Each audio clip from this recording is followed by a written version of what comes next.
6 years after the divorce, a millionaire CEO reconnected with his ex-wife, who was pregnant and a single mother. What he did to win her back changed their lives forever in unexpected ways. A story of second chances, forgiveness, and true love. Get ready because this story will touch your heart. Subscribe to the channel, leave a like, and comment where you are watching from. The January rain battered New York City with a fury only the Big Apple knew. The streets of Brooklyn, usually bustling with trendy bars and art galleries, had turned into real rivers. Sarah Johnson, at 35, was running desperately down Augusta Street, her hands instinctively protecting her 7-month pregnant belly. Each contraction she felt was like a clock ticking against her. "Please, not now," she murmured through clenched teeth, trying to find a taxi to take her to Brooklyn Hospital. Her maternity bag, prepared weeks in advance, was soaked, and her brown hair, usually tied up in a messy bun, clung to her face, wet from the rain and sweat of panic. Sarah was a woman who carried the strength of her origins in her expression, the daughter of a seamstress who had migrated to New York in the 80s. She had in her dark brown eyes the iron determination of someone who learned early on that nothing in life was given for free. Her grandma, Mary, used to say she had the stubborn chin, a trait that became especially evident when someone tried to underestimate her. But behind that apparent confidence lay a vulnerability that few knew, an emotional wound that still bled when she remembered her first marriage. Working as an administrative assistant at the NGO Seeds of Tomorrow was more than a job for Sarah. It was her way of making sense of the world after everything she had been through. The organization, located in a renovated colonial house in the heart of Brooklyn, served children in situations of social vulnerability, and she found there a purpose that her previous marriage had never offered her. Her desk, always organized with photos of the children helped by the NGO and a small succulent she received as a gift from the staff, was her refuge in a world that sometimes seemed to conspire against her. The next contraction came stronger, doubling her over. Sarah leaned against a wall, feeling her legs weaken. The rainwater had completely soaked her comfortable flats, a concession to the practicality that pregnancy demanded. She looked around desperately, but the few taxis that passed were already occupied, and the ride-sharing apps showed long wait times due to the storm. It was then that she heard the sound of a powerful engine slowing down. A sleek black BMW, the latest model, stopped beside her with silent elegance. The electric windows slowly rolled down, revealing an immaculate beige leather interior and the face she hadn't seen in 6 long years. "Sarah?" The voice was the same, deep, smooth, with that refined New York accent that once made her dream of a different future. "Are you okay?" David Smith, at 38, maintained the appearance that had always attracted her. Slightly graying brown hair at the temples, blue eyes that seemed to see beyond the obvious, and that controlled smile that hid much more than it revealed. He wore a navy blue suit that, even after a full day of meetings, remained impeccable. Behind the wheel of his car, he seemed to belong to a completely different world than hers, a world she had chosen to leave behind. David. Sarah whispered the name as if it were a ghost from the past that had materialized at her most vulnerable moment. For a moment, she forgot the pain, the contractions, the rain. She was once again in front of the man who once promised eternal love, and who, as she later discovered, had built an entire life based on lies. "Get in the car, you're soaked," and his eyes dropped to her prominent belly, and something indefinable passed across his face. Surprise, pain, regret. "You need help." Sarah hesitated. Accepting help from him meant opening a door she had locked 6 years ago. It meant allowing that man, who now she noticed, drove a car worth more than her entire house, back into her life, even if just for a few hours. But another contraction, even more intense, made the decision for her. "Brooklyn Hospital," she said as she got into the car, trying to ignore the familiar scent of his cologne mixed with the new leather. It was the same Dior Sauvage he wore when they were married, and the olfactory memory instantly transported her to Sunday mornings, when they woke up embraced, planning a future that never materialized. Of course. David turned on the hazard lights and navigated through the stopped traffic with the skill of someone who knew every street in the city. "Are the contractions coming frequently?" His question demonstrated a knowledge of pregnancy that surprised her. During their marriage, David had always avoided the topic of children, claiming he wanted to stabilize his career first. Now, at 38 and clearly successful, the car and the suit were evidence of that. He spoke about contractions with ease. "They started about an hour ago," Sarah replied, trying to maintain control. "But they're still irregular. It could be a false alarm." "Even so, it's better to be sure." David looked at her through the rearview mirror, and for a moment their eyes met. "How are you feeling? Besides the contractions, I mean." It was a question loaded with implications. How was she feeling about seeing him, about being pregnant and seemingly alone, about having to accept help from him? Sarah opted for the safest answer. "I'm fine. Working. Living my life." She paused, instinctively caressing her belly, waiting for her to arrive. Her? The genuine interest in his voice caught her off guard. "Yes, a girl." Sarah involuntarily smiled, as always happened when she thought of her daughter. "I'm still choosing the name." David skillfully maneuvered onto a side street to escape the congested traffic. Driving was safe, confident, just as everything about him always had been. It was that confidence that had once drawn her in, and which later revealed itself in part to be a facade built on fragile foundations. "And the father?" The question came out more directly than he probably intended. Sarah felt the familiar pang of pain in her chest as she remembered Jake, the musician from New Orleans. She had met during the last Mardi Gras. 3 days of intense passion, whispered promises amidst street parades, and the illusion that she had found someone different. The pregnancy was discovered 2 weeks after her return to New York City, and when she told him over the phone, she heard only an awkward silence, followed by a flimsy excuse about not being ready to be a dad. "He's not in the picture," she replied simply, deciding that she owed no explanation about her personal life to her ex-husband. David nodded without pressing the issue, and Sarah was grateful for that. The hospital appeared ahead, its emergency lights cutting through the darkness of the rain like a beacon of hope. When David stopped at the entrance, she was already preparing to exit quickly and go in alone, as she had learned to do in everything in life. "Sarah, wait." He turned off the engine. Can I go with you? Just to make sure you're okay." She looked at him, searching for any hidden motives in the proposal. But what she saw in his blue eyes was something unexpected, genuine concern, devoid of any interest beyond helping someone who had once been important to him. "You don't have to, David. I can manage." "I know you can."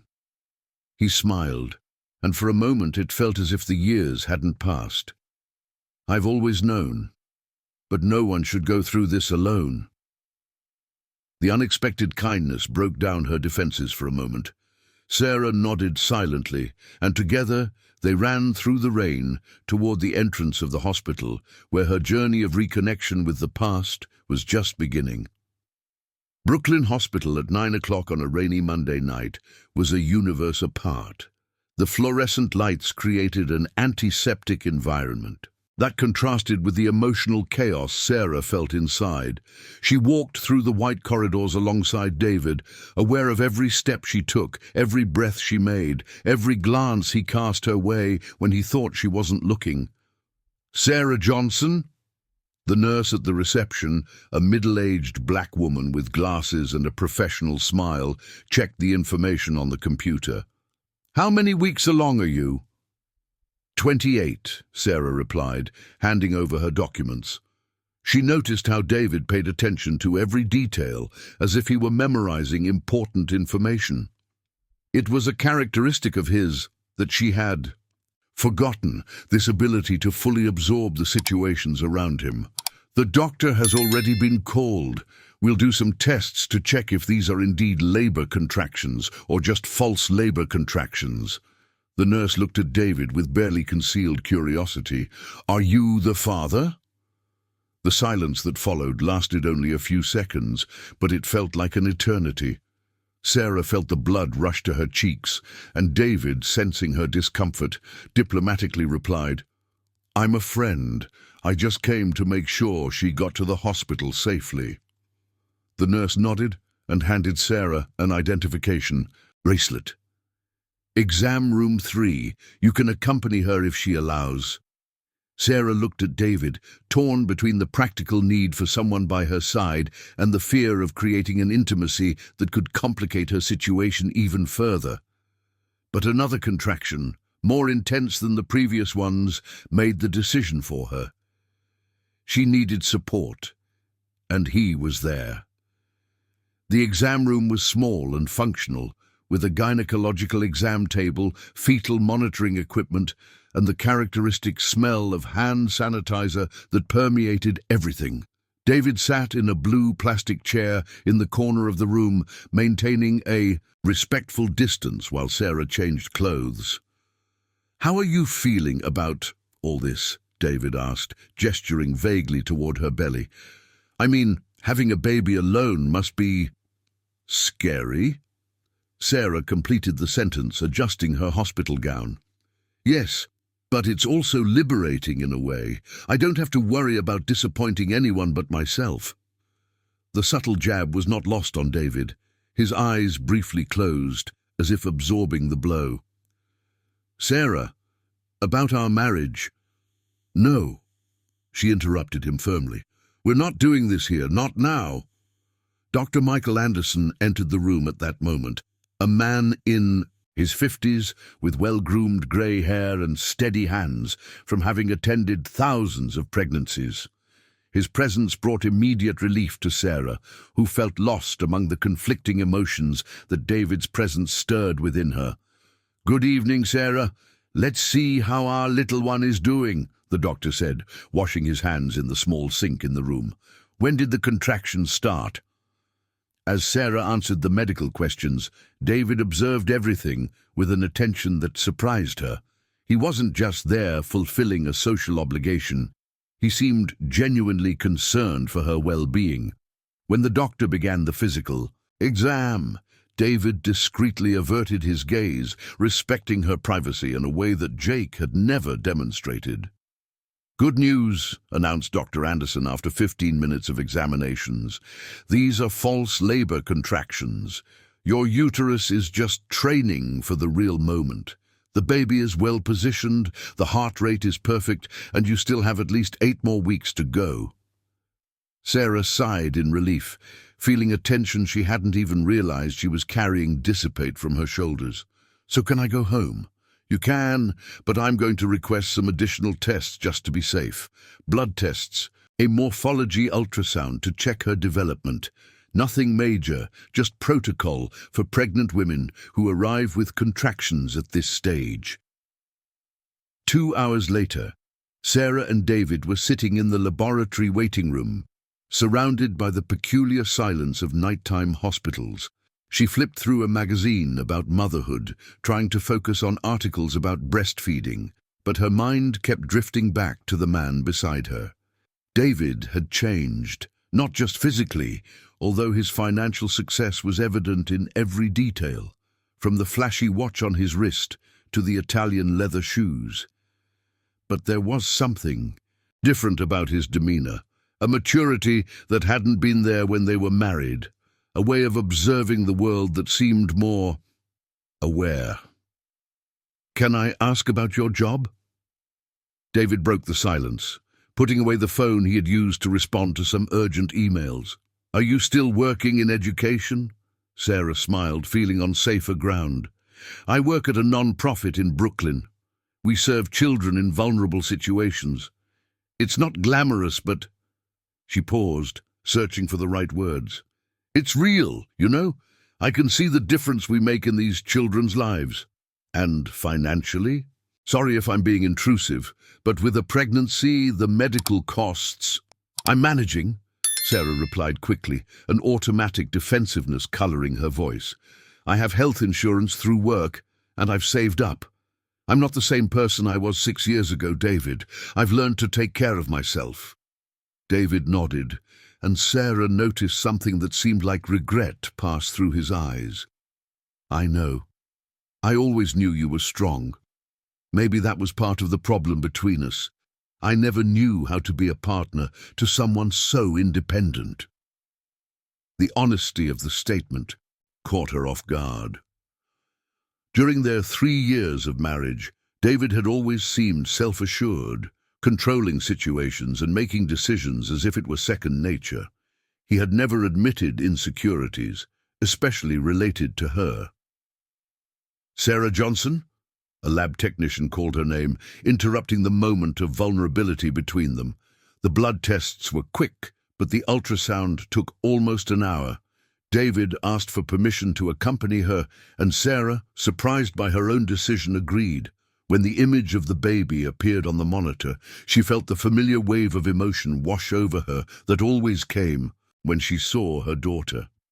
"Look at her," Sarah whispered, pointing to the screen where a tiny creature moved gracefully.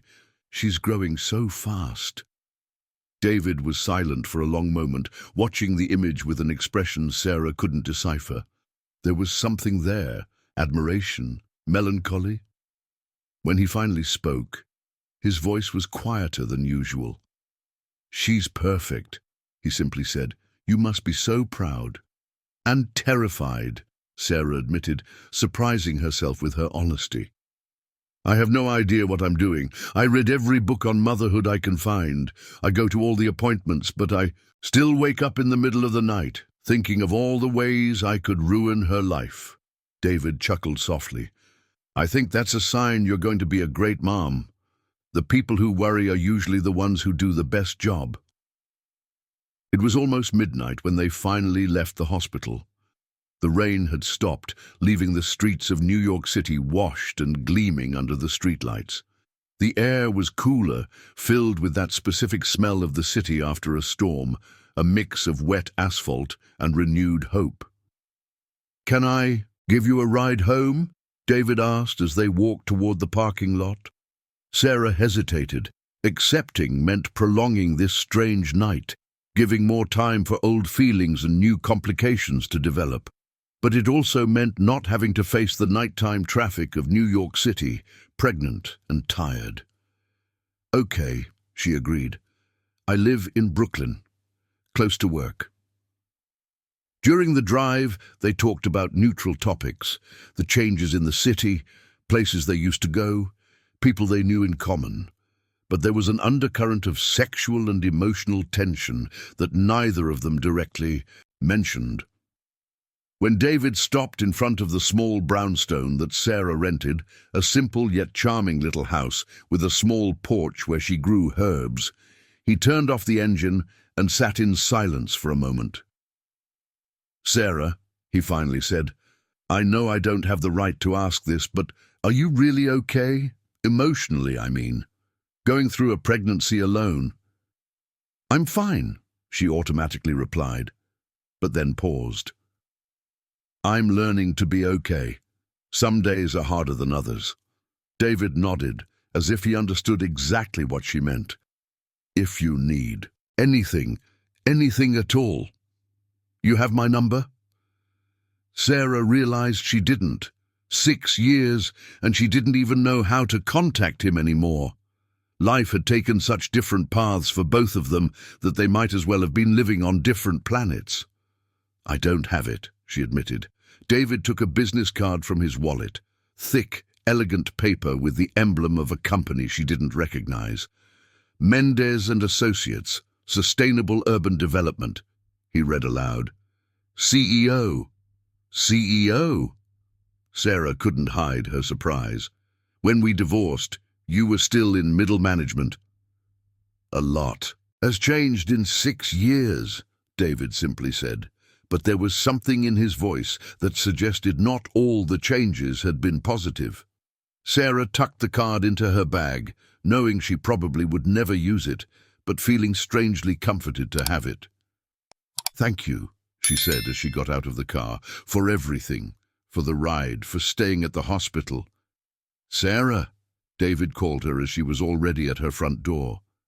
"Take care of yourself, and of her."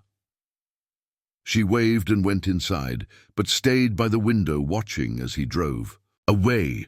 Only when the taillights of the BMW disappeared around the corner did Sarah realize that the coming weeks of her life had just gotten a lot more complicated.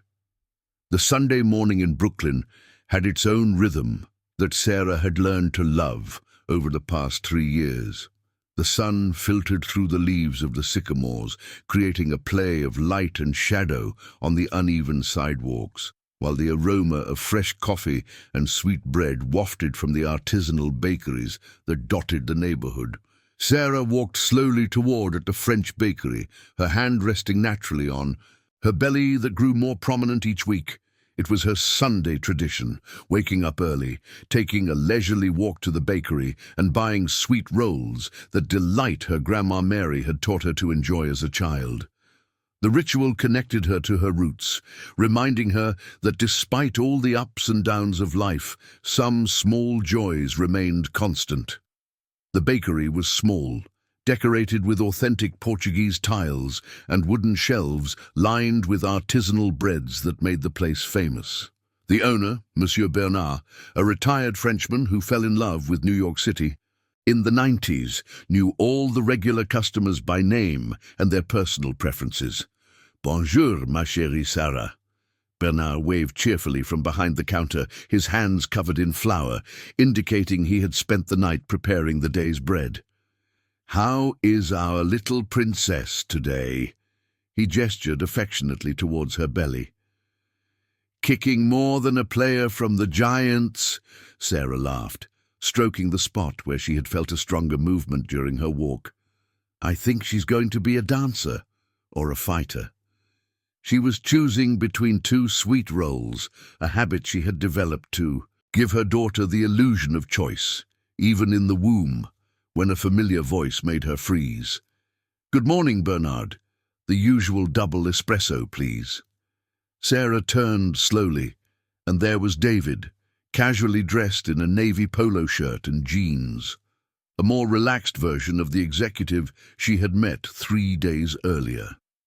He looked genuinely surprised to see her, but there was something in his eyes that suggested the encounter might not be as accidental as it seemed. "Sarah, what a coincidence," he said, approaching with a smile she couldn't quite decipher. "How are you? Feeling after that night at the hospital?" "Good, thank you." Sarah noticed how Bernard watched the interaction with barely concealed curiosity. The Frenchman had a keen radar for romantic dramas, a result of decades observing the bohemian clientele of Brooklyn. No more false labor contractions. "That's good."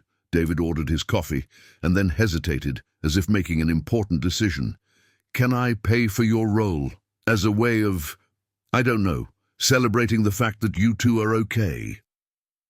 Sarah wanted to refuse. Accepting favors from him felt dangerous, but there was something in the way. He made the offer, casual and without expectations, that disarmed her. "All right," she agreed. "But just the roll." They left the bakery together, Sarah nibbling on her sweet roll, and David savoring his coffee from a disposable cup. The morning was pleasant, with a gentle breeze easing the heat that was already announcing itself for the rest of the day. "Do you come here often?" David asked as they walked aimlessly. "Every Sunday," Sarah replied, then realized she had given information that could sound like an invitation. "It's part of my routine. It helps organize my thoughts for the week. I understand. I also need rituals like that. David paused to toss the empty cup into a trash can. Working as a CEO sometimes makes you forget that there's life beyond meetings and spreadsheets. Sarah studied him sideways. There was a melancholy in his voice that hadn't existed when they were married. Back then, David always seemed excited about professional challenges, ambitious and energized by growth possibilities. Now, at 38 and clearly successful, he sounded tired. It must be very different, she commented, leading a company, making decisions that affect so many people. It is.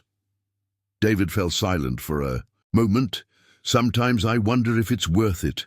The power, the money, the recognition, all of it loses meaning when you have no one to share it with at the end of the day.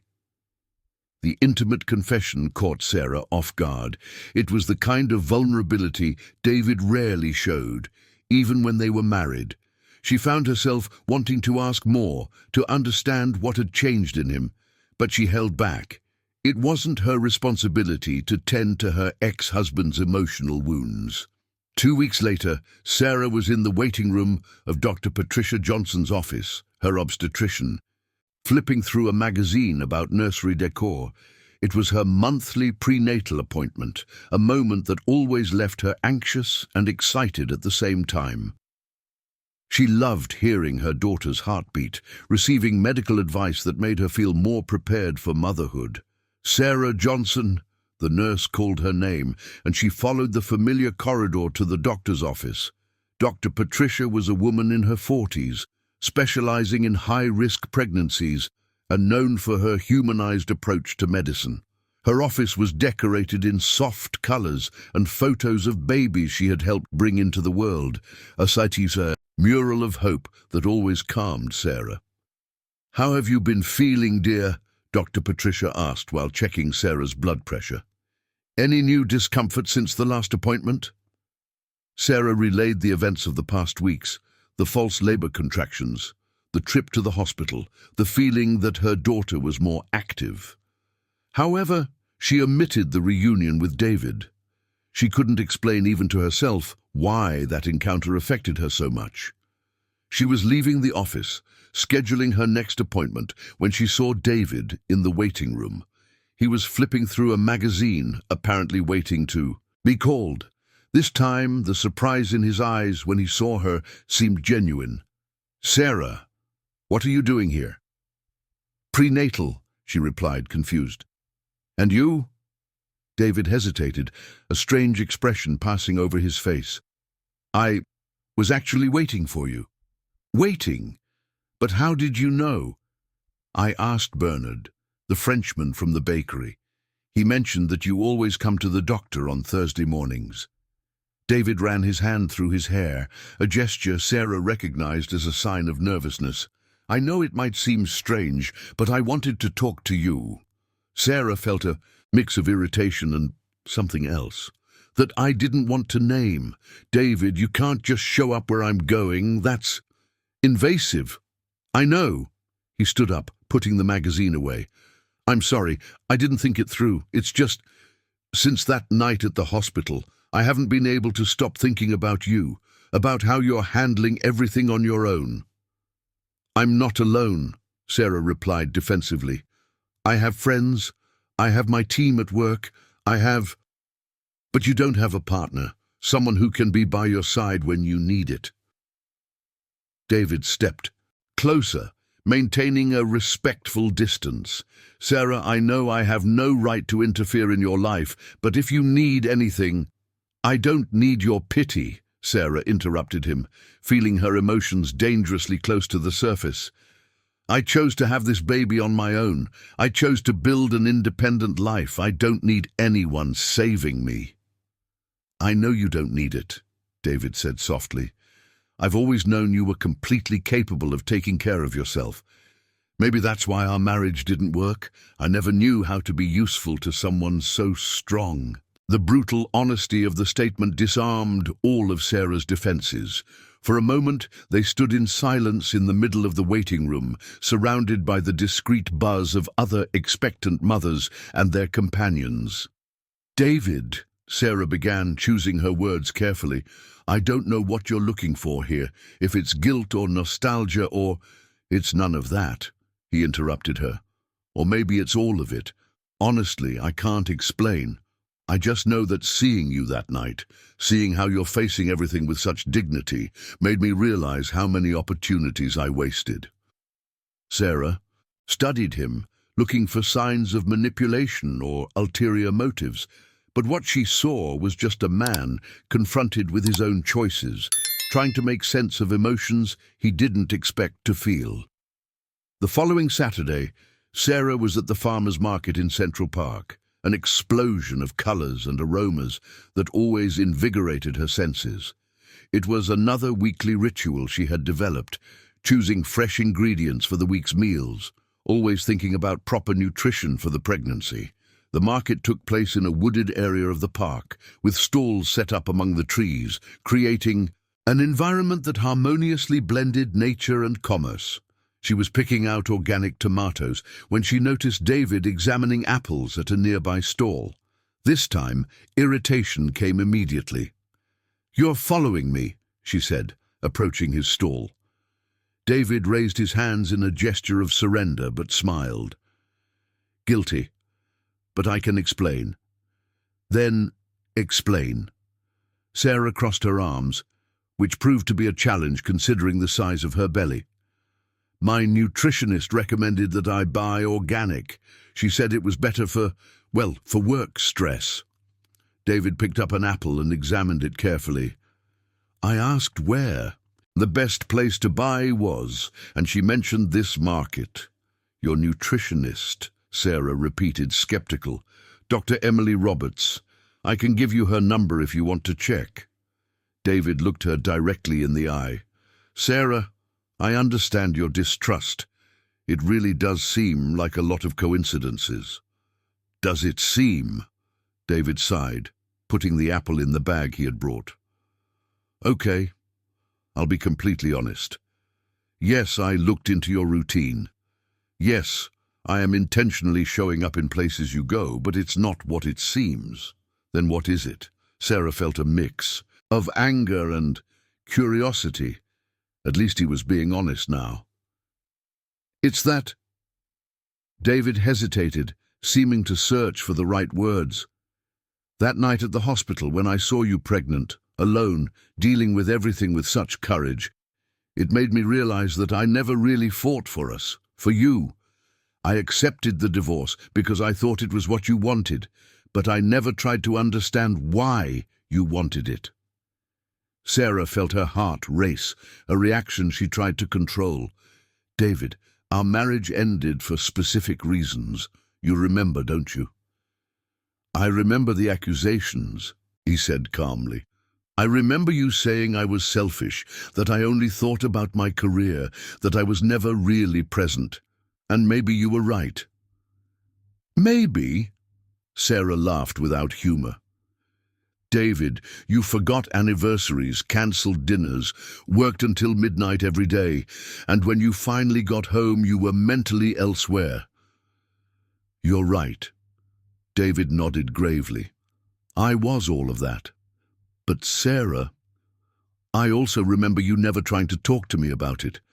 I remember you making the decision to divorce on your own without giving me a chance to change." The accusation hit Sarah like a punch to the stomach. Was it true? Had she really given up on the marriage without trying to save it? The memory of the last months of their relationship was hazy, laden with pain and resentment that may have distorted the facts.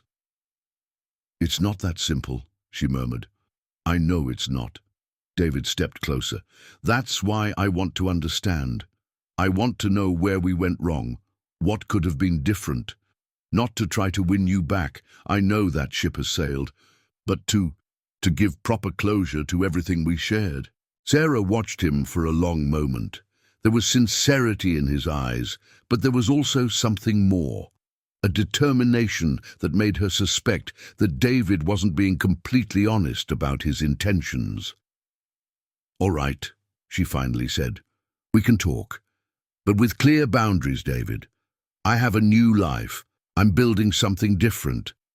I'm not going to let you complicate that." David smiled, and it was as if the sun had come out from behind the clouds.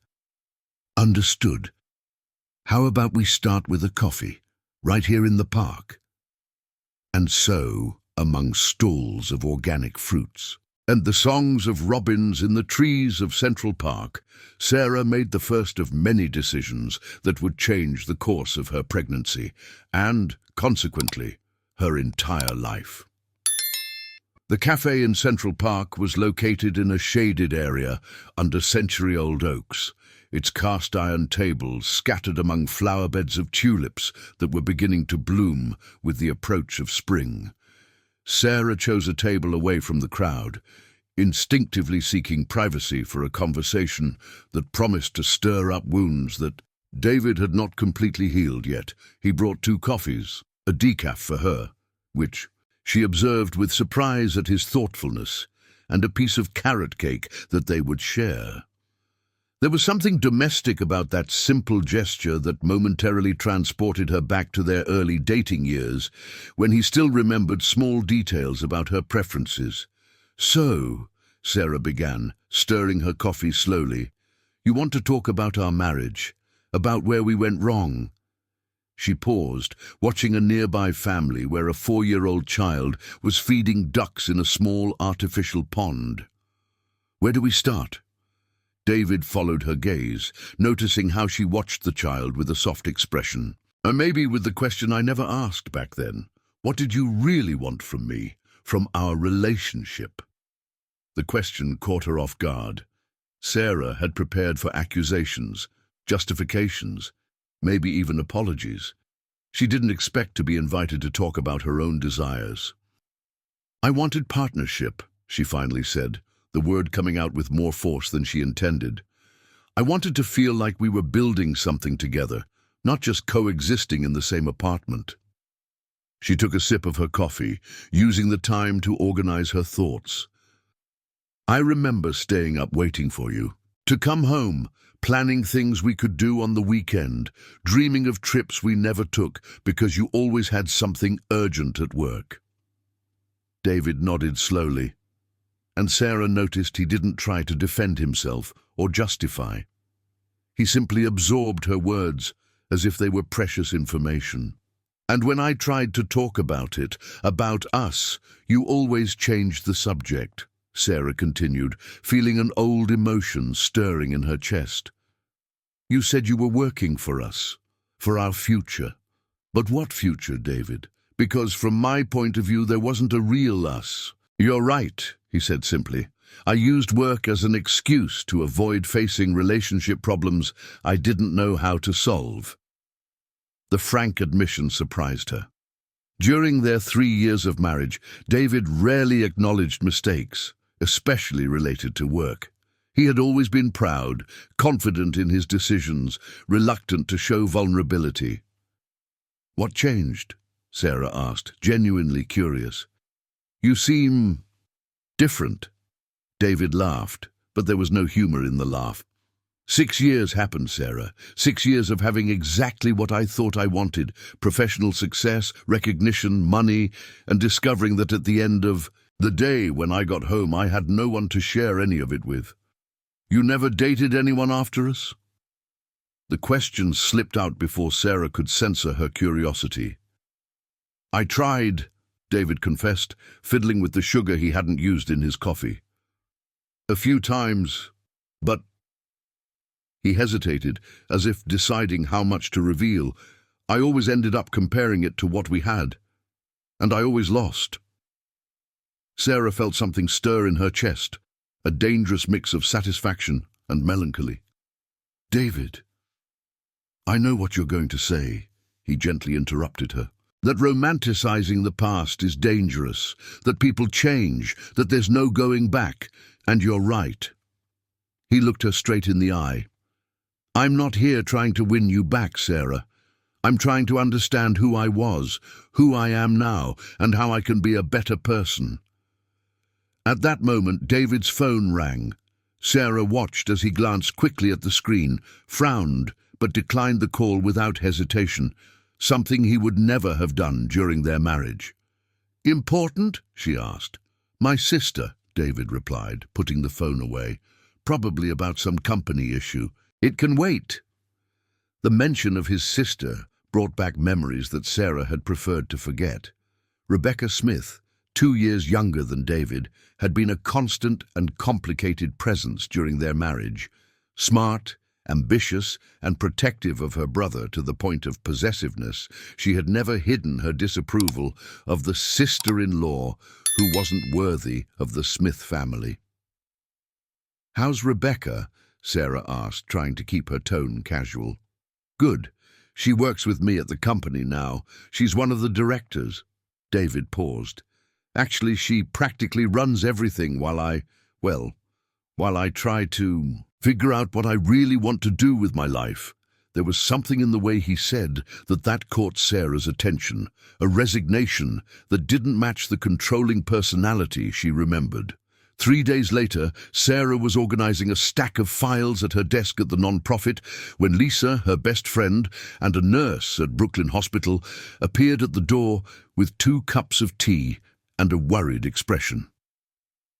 "I need to talk to you," Lisa said, entering the room unceremoniously. "It's about that ex-husband of yours who showed up at the hospital last week." Sarah felt her stomach tighten. Lisa had been her confidant throughout the divorce process, the person who had held her hand during nights of crying and self-doubt. If there was something in her voice that suggested concern, Sarah knew she had to pay attention. "What about David?" she asked, accepting the chamomile tea that Lisa had brought. "First, tell me, are you two seeing each other?" Lisa sat in the chair across from the desk, her expression serious. "Because if you are, you need to know a few things," Sarah sighed. "We've met a few times. We talked about the past. Nothing major." "Sarah," Lisa paused, as if carefully choosing her words. "Remember that I've worked at Brooklyn Hospital for 8 years, right? I know everyone there, including administrative staff, security, cleaning personnel." "Where are you going with this?" "David didn't show up at the hospital by chance that night," Lisa said directly. "Mark from the emergency department told me he called half an hour before you two arrived, asking about protocols for pregnant women with preterm contractions, as if he already knew you were going there." Sarah felt the blood run cold in her veins. "That doesn't make sense. How could he know?" "Exactly the question I asked." Lisa took a sip of her tea, watching her friend's reaction closely.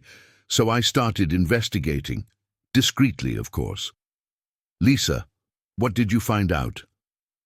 "Remember Fernanda, the receptionist at Brooklyn Hospital?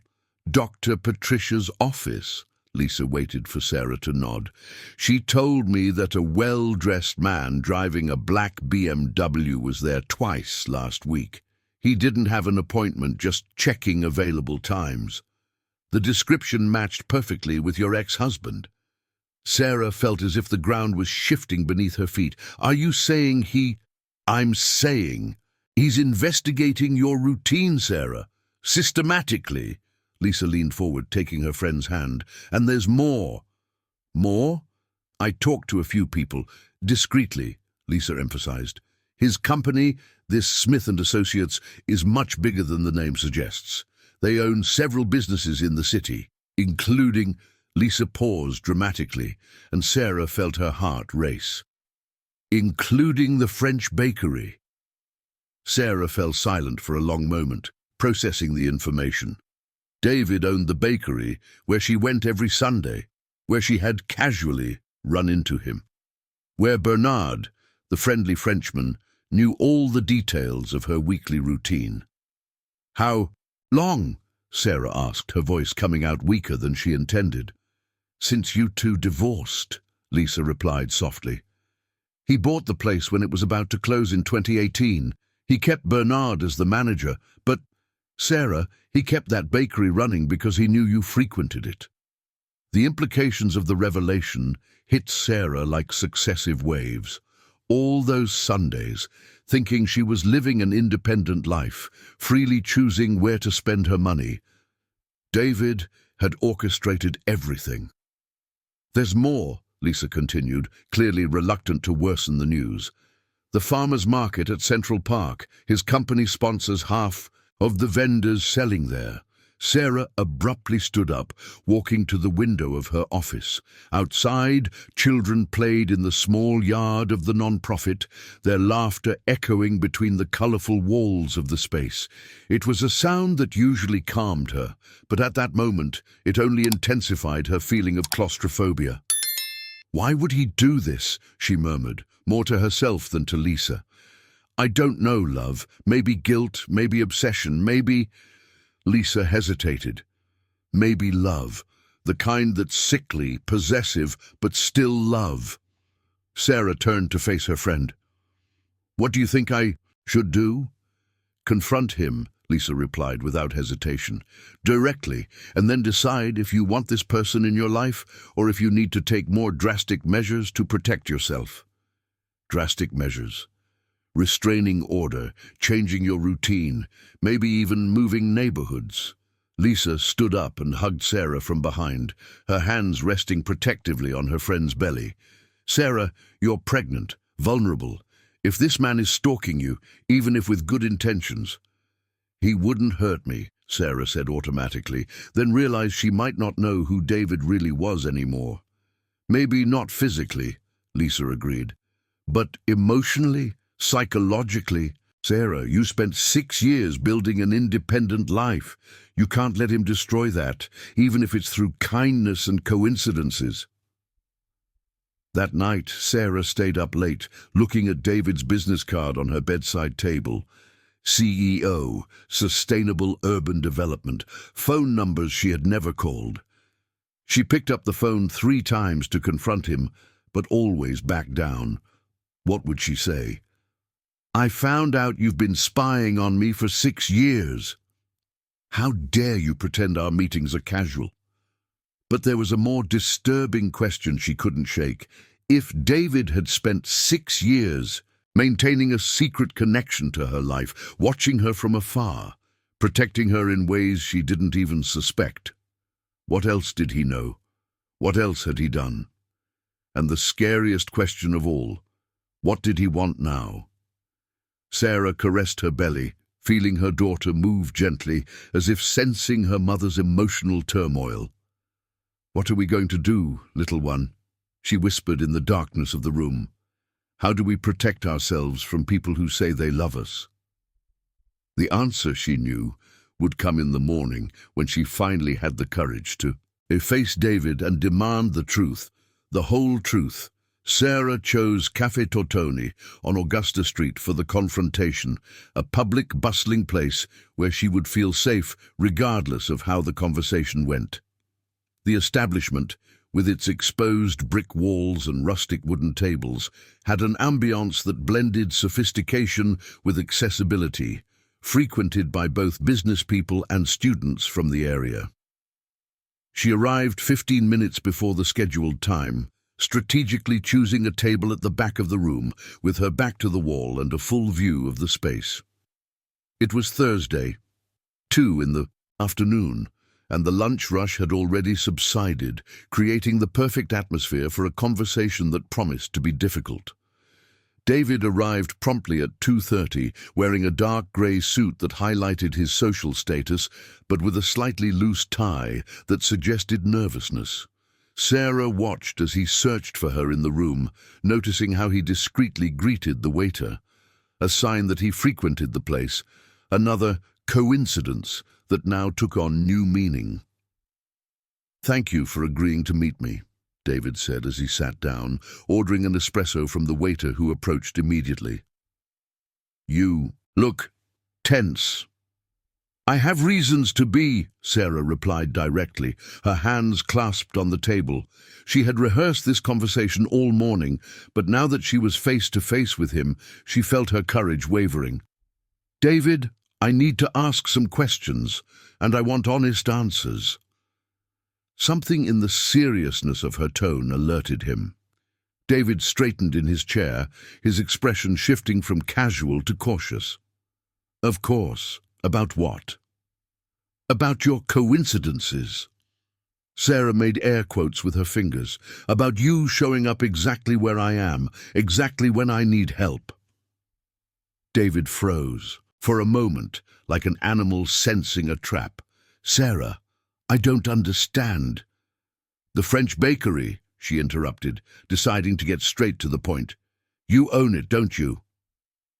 The silence that followed lasted only a few seconds, but it was enough to confirm her suspicions. Sarah saw the exact moment when David, he realized he had been discovered. His shoulders slumped slightly, and he ran his hand through his hair in the nervous gesture she knew all too well. How did you know? He asked, his voice low. That doesn't matter. Sarah felt a mix of anger and disappointment spreading through her chest. What matters is that you lied, all those casual encounters. Nothing was casual, was it? David looked around the cafe as if searching for an escape route before facing Sarah again. No, it wasn't casual. The admission, even expected, hit Sarah like a punch. How long? Since the divorce, David confessed, his voice barely audible above the murmur of conversations around them. I couldn't just disappear from your life. So you decided to secretly stalk my life? Sarah's voice rose an octave, attracting curious glances from nearby tables. She forced herself to lower her volume. David, do you realize how sick this is? I know how it looks, he said quickly, but it's not what you think. I never what?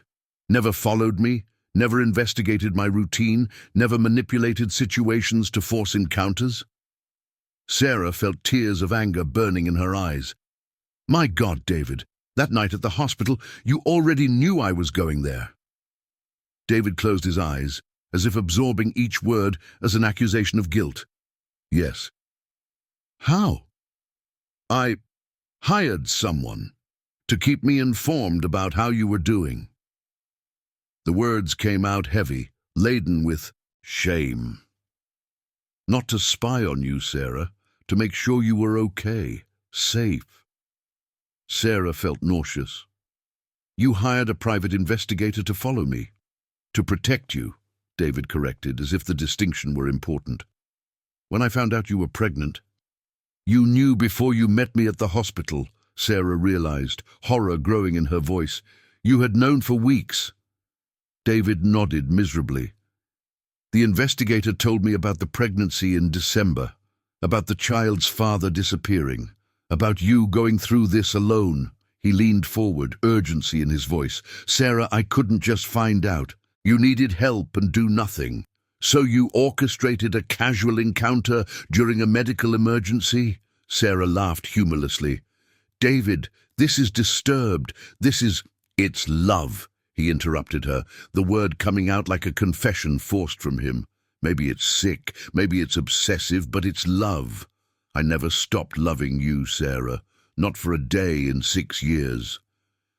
The declaration created a tense silence between them. Sarah looked at the man in front of her, successful, powerful, apparently in control of everything, and saw only someone deeply lost. David, she finally said, love is not control. Love is not manipulation. Love is not unilaterally deciding what is best for someone else. I know, he murmured. I know I did everything wrong. Not just wrong, you violated my privacy for years, violated my autonomy, made me believe I was living an independent life when, in fact, I was being managed by you. David fell silent, absorbing the accusations. Sarah watched him struggle with something internal before speaking again. There's more, he finally said. More? Sarah felt her stomach tighten. The non-profit where you work. David could no longer look her in the eye. They were having financial difficulties in 2019. They were going to close. Sarah felt as if the ground was disappearing beneath her feet. David, no. I created a foundation, anonymously, to fund social assistance organizations in Brooklyn. He finally met her gaze, and Sarah saw unshed tears in his eyes. The Seeds of Tomorrow has received 60% of that foundation's budget for 5 years. "You funded my job," Sarah whispered, the realization hitting her like successive waves of shock. "My financial independence, it's an illusion you created." "I couldn't let you lose something you loved so much," David said desperately. "You are so dedicated to those children, so happy doing that work." "But it wasn't my choice," Sarah exploded, her voice echoing through the cafe and causing several people to turn and look. "David, you stole my autonomy, stole my dignity. How do you not understand this?"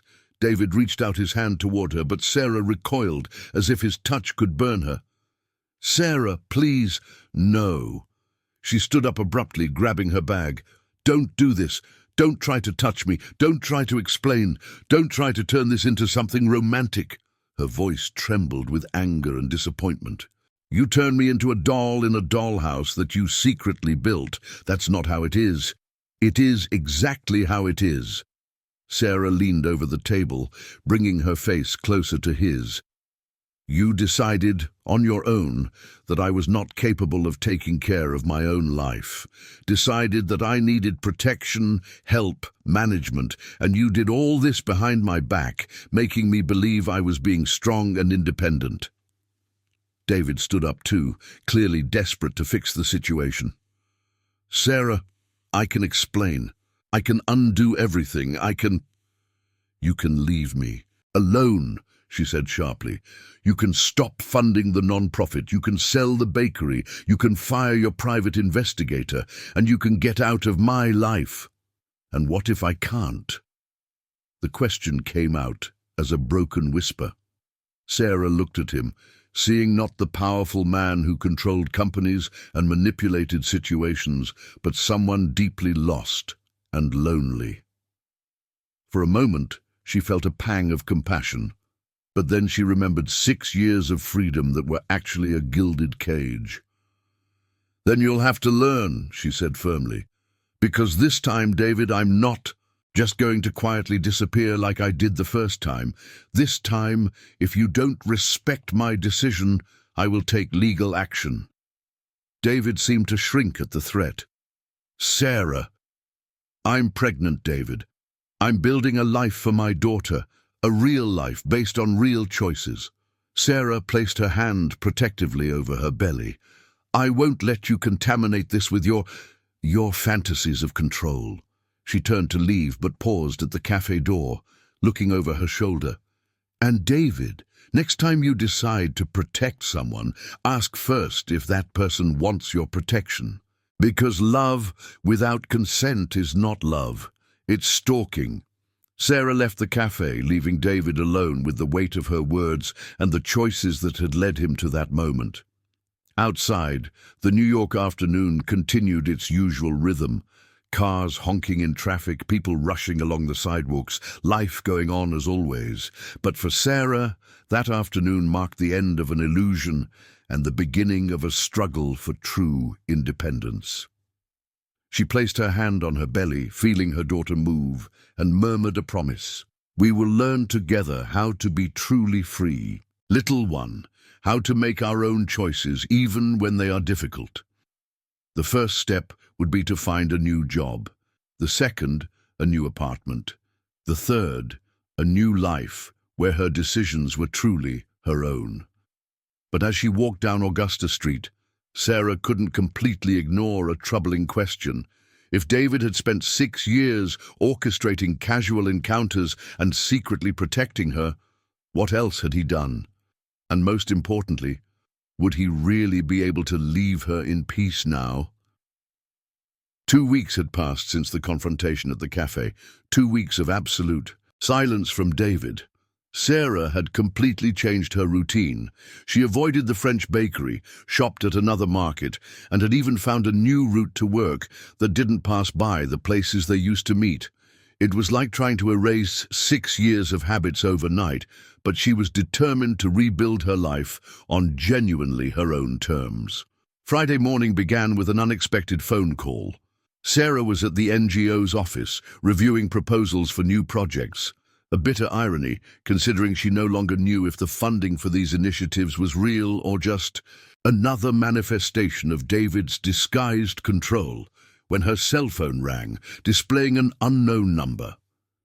Sarah Johnson?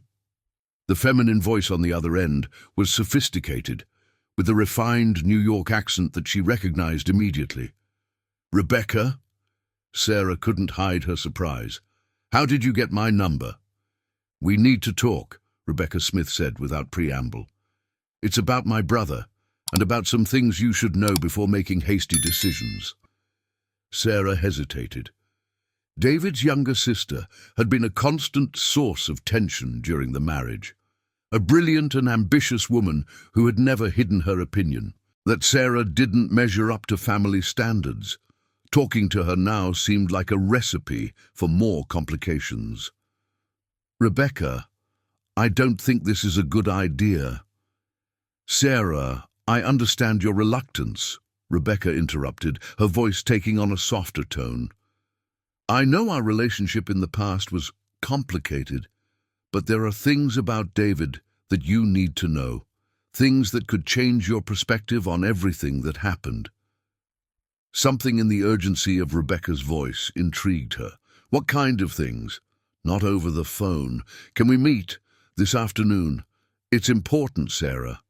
Sarah looked around. The NGO office, where children were drawing at colorful tables under the supervision of volunteers. It was a quiet Friday, and she could leave early without jeopardizing any project. Where? She finally asked. Do you know the view at the Battery? I can reserve a table for 3 o'clock. The View at the Battery, one of the most elegant restaurants in New York, with a panoramic view of the city. It was exactly the kind of place Rebecca would choose, Sarah thought with an ironic smile, always showcasing status, even for a conversation that promised to be uncomfortable. All right, Sarah agreed. But Rebecca, if this is some kind of manipulation attempt, It's not, Rebecca replied firmly. It's about protection, yours and the child you're expecting. At 3 o'clock in the afternoon, Sarah found herself on the 41st floor of One World Trade Center, gazing at the spectacular view of New York that stretched to the horizon. Rebecca was already waiting at a discreet table, wearing an elegant navy blue business suit that probably cost more than Sarah earned in 3 months. At 36, Rebecca maintained the aristocratic beauty that had always characterized the Smith family. Platinum blonde. Hair pulled into a perfect bun, well-cared-for skin, flawless makeup even in the middle of the afternoon. But there was something different in her eyes, a tension that Sarah didn't remember seeing before. Thank you for coming, Rebecca said, gesturing for Sarah to sit down. You look radiant. Pregnancy suits you. Rebecca, let's get straight to the point, Sarah replied, settling into the chair. What do you want? Rebecca smiled, the first genuine expression since Sarah had arrived. I've always appreciated your frankness, you know, even when I thought you weren't right for David. And now you think I am? Now I think David needs you, Rebecca corrected, ordering tea from the approaching waiter, more than he even realizes. And I think you need to know the truth about what really happened during your marriage. Sarah felt a chill in her stomach. What truth? Rebecca waited for the waiter to walk away before continuing. Sarah, do you know why David really worked so much back then? Why he cancelled dinners, came home late, was always busy with urgent matters? Because he was ambitious, because he wanted to advance in his career, Sarah replied automatically, then realized that Rebecca was shaking her head negatively. It was because he was trying to save the family business from bankruptcy. The words hit Sarah like an unexpected revelation. What do you mean? Rebecca sighed, as if carrying a long-held weight. Our father, Henry Smith, was a brilliant man in many ways, but a terrible administrator. During the 2000s, he made a series of disastrous investments, got involved with dubious partnerships. When David married you in 2015, the company was technically insolvent. Sarah felt as if she were hearing about completely different people. During the wedding, I had always assumed that the Smith family was financially unshakable. Did David know? She asked. David found out 3 months after the wedding, Rebecca continued, absent-mindedly stirring the tea that had just arrived. Dad had a heart attack, and when David temporarily took over the management of the company, he discovered the true financial situation. Why didn't he ever tell me? Because he was ashamed, Rebecca replied simply, and because he was terrified. Sarah, imagine discovering that your entire family, I was in college, Mum had just died, Dad was in the hospital, depended on you to save an empire that was crumbling. Sarah absorbed the information in silence, mentally reframing 3 years of resentment and misunderstanding. So all those late nights, were David trying to renegotiate debts, look for investors, restructure contracts? Rebecca confirmed.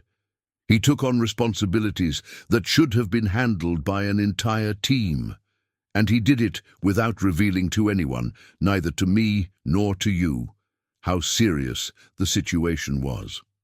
But why didn't he tell me? Sarah insisted, feeling a mix of understanding and frustration. I could have helped, supported. Sarah, you know my brother, Rebecca said with a sad smile. Proud, protective, used to, solving everything on his own. He thought telling you about the financial problems would be like admitting he had failed as a husband and as a man. Sarah remembered the fights from that time, the accusations that David prioritized work over the marriage, the ignored pleas to spend more time together. So when I asked for the divorce, he thought you were tired of waiting for him to fix everything, Rebecca completed. He thought you realized he couldn't be the husband you deserved while carrying all that weight. But I never said that, Sarah murmured, recalling the arguments. I just wanted him to talk to me, to include me in his life. And he wanted to protect you from the chaos that his life had become. Rebecca leaned forward. Sarah, you both were fighting alone battles that you should have faced together. The silence that followed was filled with the discreet murmur of other restaurant patrons and the distant sound of traffic below. Sarah gazed out at the city through the panoramic windows, processing information that completely changed her understanding of the past. Why are you telling me this now? She finally asked. Because David managed to save the company, Rebecca replied. It took 4 years of insane work, but he did it. And because... She hesitated, as if deciding how much to reveal. Because I found out some things about his activities in recent years that worry me. What kind of activities?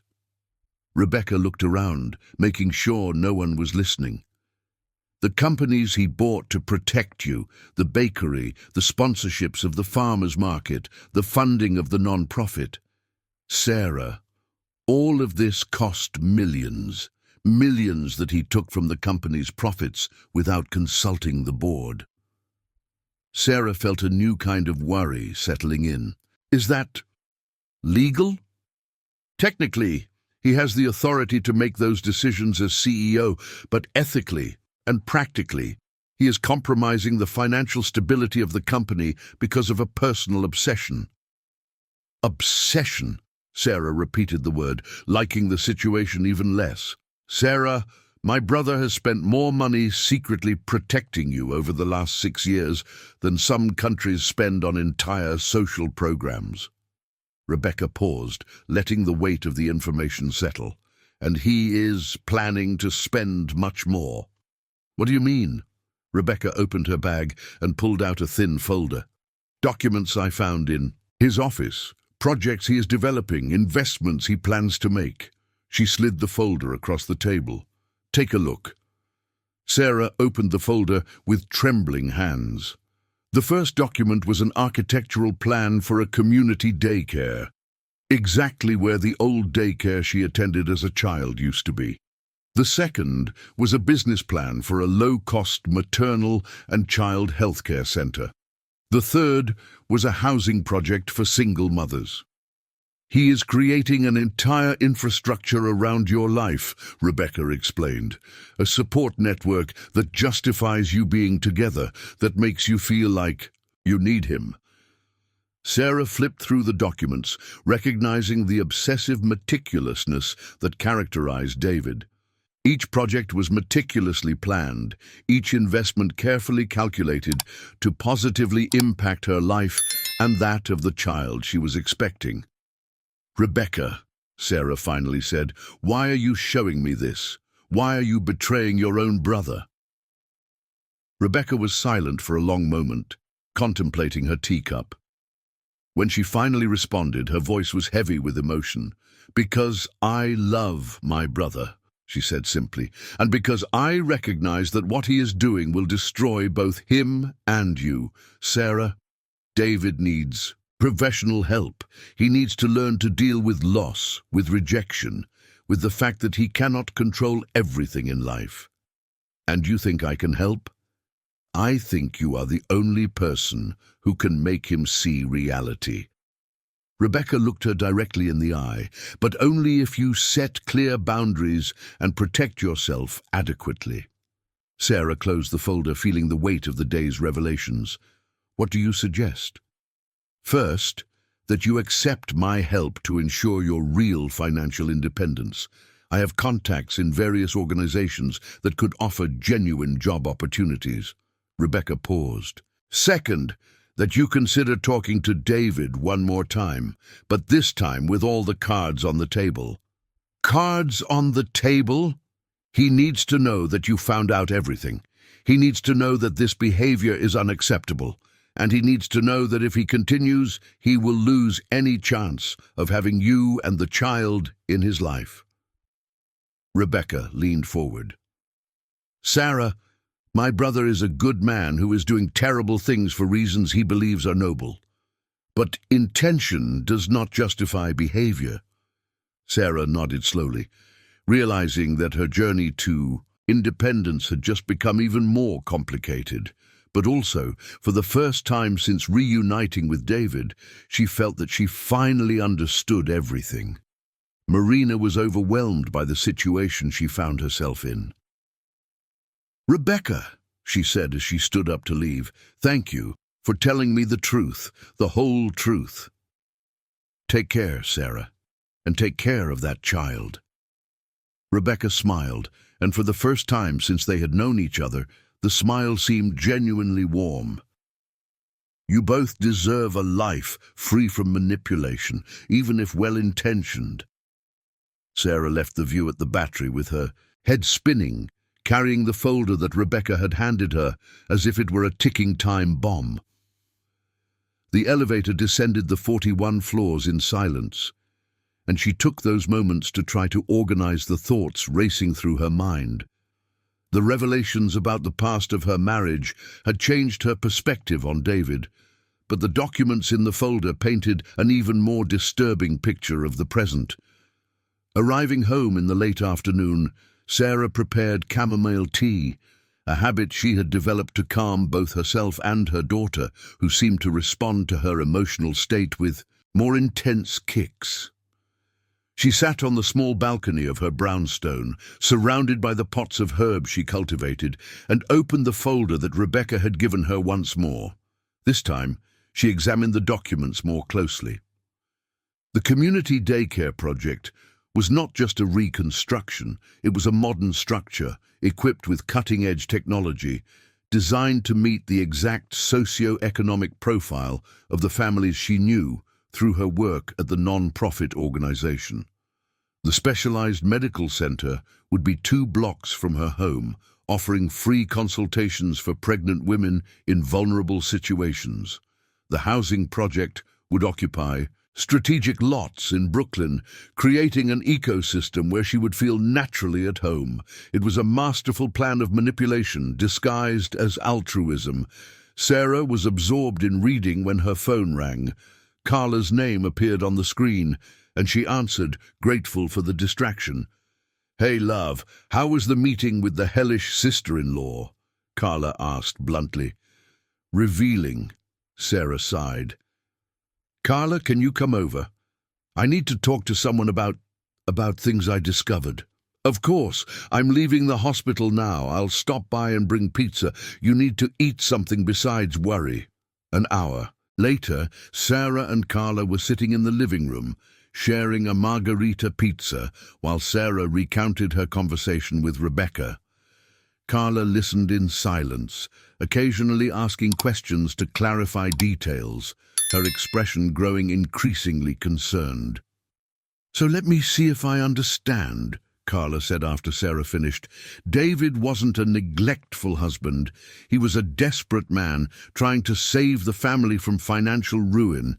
And now he's not just an obsessive ex-husband. He's an obsessive ex-husband with unlimited resources and a detailed plan to convince you that you need him." "That's a pretty straightforward way to sum it up," Sarah agreed, nibbling on a piece of pizza without much appetite. "Sarah, this is terrifying," Carla said frankly. "I mean, I understand he may have had valid reasons during the marriage for not disclosing financial issues. Men have this ridiculous need to solve everything on their own, but what he's doing now, it's different," Sarah finished. "It's more calculated, more invasive. It's billionaire stalking," Carla defined bluntly. "Sarah, you need to leave the city." "What do you mean?" "Literally, leave New York City, go somewhere he can't orchestrate your entire life." Carla stood up, starting to pace the room. "Accept that.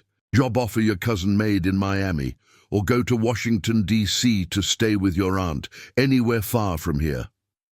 Sarah had considered this possibility, but had always dismissed it quickly. "Carla, I can't just run away. I have a life here, commitments." "What life?" Carla stopped pacing and faced her friend. "Sarah, according to what you just told me, you haven't had your own life for 6 years. You have a life that David financed, planned, and executed, even when you thought you were being independent." The truth of Carla's words hit Sarah like a slap. "But running away won't solve the problem. It'll just transfer it somewhere else." "Maybe. Or maybe it will force David to face the reality that he can't control you." Carla sat down again, taking Sarah's hands. "Love, you're pregnant. Hormones, protective instincts, all that chemistry that can cloud your judgment. This isn't the best time to try to fix David or confront such a complex situation." Sarah knew Carla was right, but something inside her resisted the idea of running away. "What if I talk to him, confront him about everything I've discovered? Based on what his sister told you, do you think that will work?" Carla picked up one of the documents from the folder, examining the housing project. "Sarah, look at this. He's planning to build subsidized apartments specifically for single mothers. Do you think that's a coincidence?" Sarah didn't respond because she knew it wasn't. "And there's another thing," Carla continued. "If he spent millions of the company's money on personal projects without full board approval, that's mismanagement at best. At worst, it could be considered embezzlement. Do you think he could have legal problems?" "I think a desperate man is capable of desperate things," Carla replied. "And David is clearly desperate to have you back in his life." That night, after Carla left, Sarah stayed up late, staring at the ceiling of her bedroom and feeling her daughter move restlessly in her belly. It was as if the child sensed the emotional turmoil stirring within her mother. "What do you think, little one?" Sarah whispered, stroking her belly. "Do we run away or face the situation?" The answer came in the form of a strong kick right where Sarah had placed her hand. She laughed despite everything. "Feisty, huh? I guess you'd take after your mom." The next Morning, Sarah arrived at work determined to focus on her normal activities, trying to create some sense of normalcy amid the emotional chaos. The non-profit organization was particularly. The atmosphere was bustling, with a group of children preparing presentations for the upcoming Children's Day. I was helping a 7-year-old girl with a drawing when Susan, the coordinator of the non-profit organization, appeared at her desk with a worried expression. "Sarah, I need to talk to you." In my office. Susan was a woman in her 50s, with grey hair and a constant smile that radiated warmth. She had founded the Seeds of Tomorrow 20 years earlier after retiring from her career as an educator in the public school system. Sarah deeply respected her, both for her dedication and her practical wisdom. "Sit down, dear," Susan said as they closed the door to the small office. "We had a visitor yesterday afternoon, right after you left." Sarah felt her stomach tighten. "What kind of visitor?" "A well-dressed man driving an expensive car. He said he represented the New Hope Foundation, our main source of funding." Susan paused, studying Sarah's expression. "He wanted to conduct an informal audit of our projects." "Audit?" "Actually, he was more interested in learning about you," Susan continued, her voice taking on a protective tone. "He asked very specific questions about your work, your dedication, how you interacted with the children." Sarah closed her eyes, feeling a wave of anger and humiliation. "Susan, I can explain." "Sarah, do you know this man?" Susan leaned forward. "Because he knew details about you that aren't in any official report. He knew about your pregnancy, your work hours, even about your favorite projects here at the non-profit." "He's my ex-husband," Sarah confessed, the truth spilling out like an embarrassed whisper. Susan was silent for a moment, processing the information. "Your ex-husband is investigating your work through our funding source." "It's more complicated than that," Sarah began, then realized it was exactly that. David had found a way to insert himself even into her workplace, using the funding as an excuse to gather information about her. "Sarah," Susan said gently, "I love working with you. You're one of the most dedicated employees we've ever had. But I need to protect this organization and the children we serve." Sarah felt her blood run cold. "Are you firing me? I'm giving you paid leave." "Until we clarify this situation," Susan corrected. "If your ex-husband is using our financial dependency to spy on or manipulate you, it puts the whole organization at risk." The irony of the situation hit Sarah like a slap. David had created the problem, the obsessive funding, and now the same problem was costing her the job that funding was supposed to protect. "Susan, I will resolve this," Sarah promised, rising from her chair. "I won't let my personal issues affect the non-profit." "I know you will, dear. You're a strong woman." Susan also stood up, extending her arms for a maternal hug. "But take care of yourself, and take care of that child. Sometimes the best way to solve a problem is to step back until you're in a position to face it properly." Sarah left the non-profit that morning, carrying her personal belongings in a small box. Some photos of the children, the succulent she had received as a gift, a few reports she was finalizing. It felt surreal to be leaving the place that had become her refuge, her source of purpose, because of a man who claimed to be protecting her. Sitting on the bus bench on her way home, Sarah finally made the decision she had been postponing. It was time to confront David one last time. But this time would be different. This time she was armed with the whole truth and an unwavering determination to take back control of her own life. She took out her phone and typed a simple message. "I need to talk to you. Today. And this time, we will talk about everything." The response came in less than 2 minutes. "Anywhere. Anytime. Thank you." Sarah looked out the bus window, watching the city where she had been born and raised pass by quickly. In a few hours, she would have to make choices that would define not only her future, but the future of the daughter she was carrying. It was time to find out if David was a lost man who could be helped or a dangerous obsessive from whom she needed to protect herself. The difference, she knew, would determine whether she would stay in New York City to fight or leave to start anew, far from everything she knew. Sarah chose her own apartment for the decisive conversation with David. It was her territory where she felt safest and in control of the situation. She had carefully organized everything. The documents Rebecca had given her spread out on the coffee table, an audio recording prepared on her phone. Lisa had insisted on having some record of the conversation, and a small suitcase already packed in the bedroom in case she decided to leave immediately after the confrontation. David arrived promptly at 7 in the evening, wearing a white dress shirt and dark jeans, an obvious attempt to appear less intimidating than his usual suits. Sarah noticed that he had lost weight in the past few weeks, and there were dark circles under his eyes that hadn't been there during their previous meetings. Even so, when he rang the doorbell, she felt her heart race in a way that irritated her deeply. "Thank you for having me," David said as he entered, looking around the apartment as if memorizing every detail. "Your home is cozy. Sit down," Sarah said directly, pointing to the sofa where she had spread the documents. "And don't touch anything until I explain why you're here." David complied, but Sarah saw his eyes immediately fixate on the papers.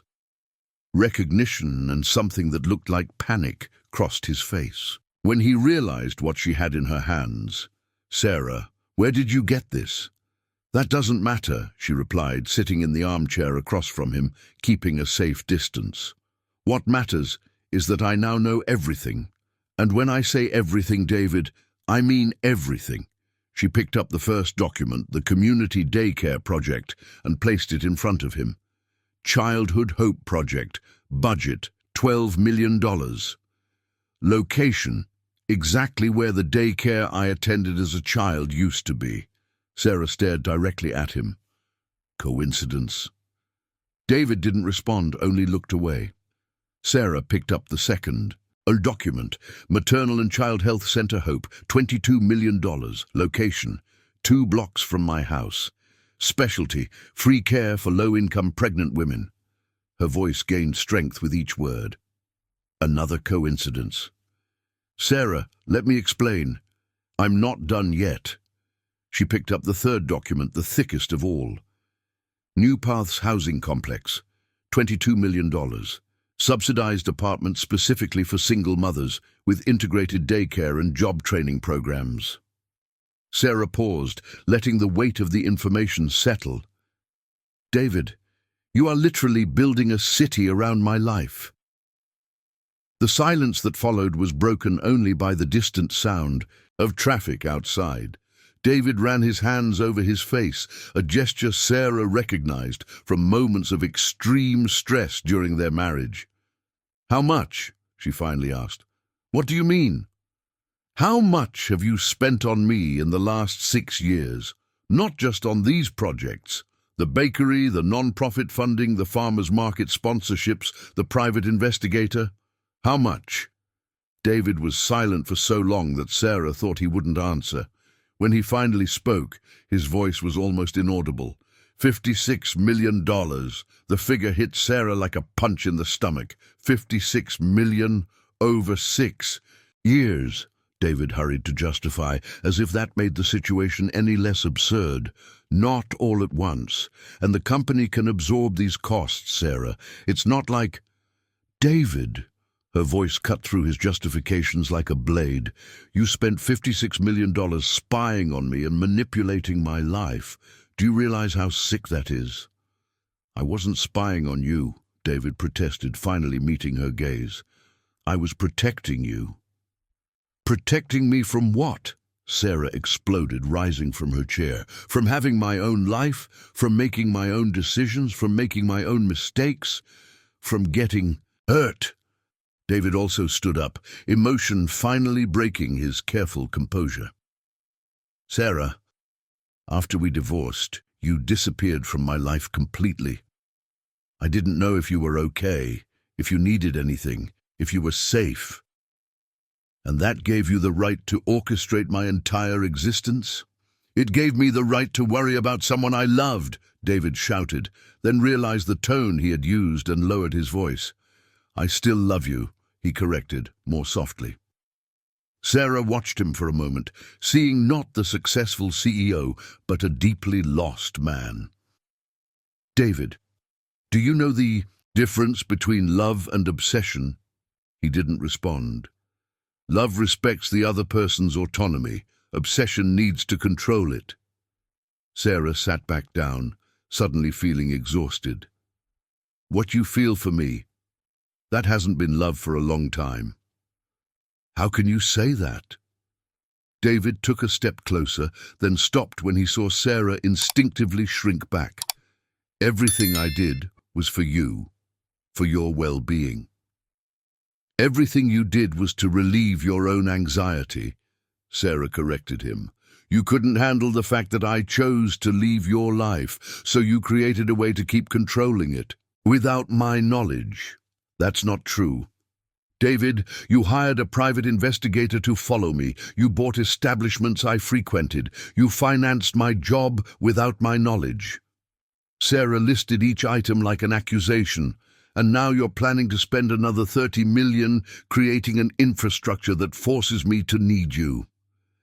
David fell back onto the couch, as if all the energy had drained from his body. I just wanted you to be happy. Liar, Sarah said calmly. You wanted me to be happy in the way you deemed appropriate, in the place you considered safe, with the options you found suitable. She stood up and walked to the window, looking out at the street where she had built a life that she now discovered was largely illusory. David, I'm going to ask some questions, and I want honest answers, completely honest. Of course. Did you do anything to keep Raphael, the biological father of the child, away when he was here? Sarah saw the hesitation in his eyes before he answered. Yes. The admission hit her like a slap in the face. What? When I learned you were involved with someone, we investigated him. No. We found out he had some credit card debts, issues with the IRS over unreported gigs. David paused. I had someone talk to him. Talk to him how? We offered to pay off his debts in exchange for him leaving your life and never coming back. The words came out like a confession forced from him. $20,000 to disappear. Sarah felt her legs go weak. Raphael hadn't left her out of cowardice or immaturity. He had been bought to exit her life. Oh my God, David, you destroyed my chance of having a real family with my daughter's father. He accepted the money, David defended himself desperately. If he really loved you, he wouldn't have accepted. He was an independent musician with debts, Sarah shouted. Of course he accepted. For him, $20,000 represented months of financial stability. Sarah, you robbed my daughter of the right to know her biological father because of your sick jealousy. Sarah felt tears of rage burning her eyes. You destroyed our chance of being a family because you couldn't accept that I chose someone else. David stood up and tried to approach, but Sarah stepped back. Don't come near me, she said in a voice he had never heard before, cold, controlled, dangerous. Never come near me again. Sarah, please let me explain. Explain what? That you're so obsessed with me that you're willing to destroy other people's lives to keep me isolated and available? Sarah grabbed her bag and car keys. That you spent $56 million creating a gilded cage around me? Where are you going? Panic genuinely colored David's voice. Away from you, Sarah replied, heading for the door. And David, if you try to follow me, if you try to find out where if you try to interfere in my life in any way, I will go to the police.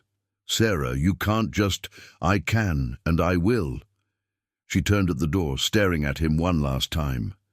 Do you want to know what I really need to be happy, David? I need you to disappear from my life completely, definitely. And the child? The question came out as a desperate whisper. The child has a father, and it's not you. Sarah opened the door. Stop the funding for the non-profit organization, sell the bakery, cancel all those insane projects, and seek professional help, because what you feel for me is not love. Sarah, wait! But she had already left, leaving David alone in the apartment with the documents scattered like evidence of an obsession that had consumed 6 years of his life and cost more money than many people would see in several lifetimes. Outside, Sarah got into the car with trembling hands, called Lisa, and simply said, "I'm going to your house, and then I think I'm going to Miami." It was time to start over, for real this time. Sarah spent 3 days at Lisa's house. 3 days of endless conversations, liberating cries, and careful planning. Lisa's small house in Brooklyn had transformed into a temporary refuge where she could process the devastating revelations about David without worrying about being found or followed. On Wednesday morning, while they were having coffee in Lisa's small kitchen, Sarah finally verbalized the decision that had been maturing. "I'm going to Miami, at least until the baby is born." Lisa nodded, as if she already knew this would be the inevitable conclusion. "Does your cousin still have that spot at the school where she works?" "Yes, she coordinates the educational program at a community school by Biscayne Bay." Sarah caressed her belly, where the baby seemed more active in recent days, as if sensing the change that was approaching.